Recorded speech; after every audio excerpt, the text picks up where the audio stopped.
Ang mabuting balita ng Panginoon ayon kay San Mateo. Papuri sa iyo, Panginoon. Noong panahong iyon, sinabi ni Jesus sa kanyang mga alagad, "Sinasabi ko sa inyo,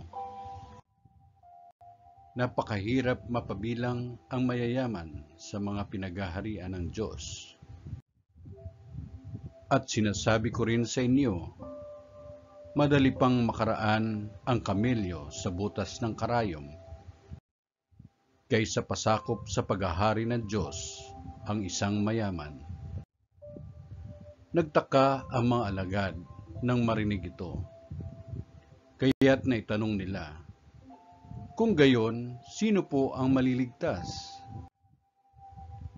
Tinitigan sila ni Jesus at sinabi, "Hindi ito magagawa ng tao, ngunit magagawa ng Diyos ang lahat ng bagay."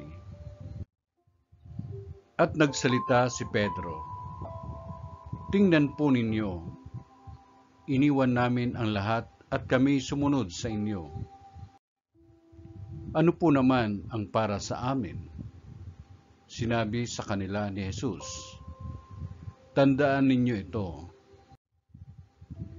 Kapag nakaluklok na ang anak ng tao sa kanyang maringal na trono sa bagong daigdig, kayong sumunod sa akin ay luluklok din sa 12 trono upang hukuman ang 12 lipi ng Israel.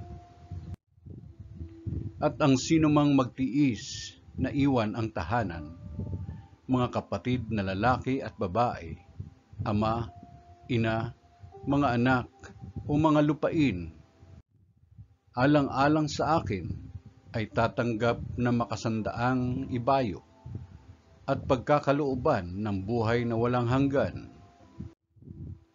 Ngunit maraming una na magiging huli, at maraming huli na magiging una." Ang mabuting balita ng Panginoon.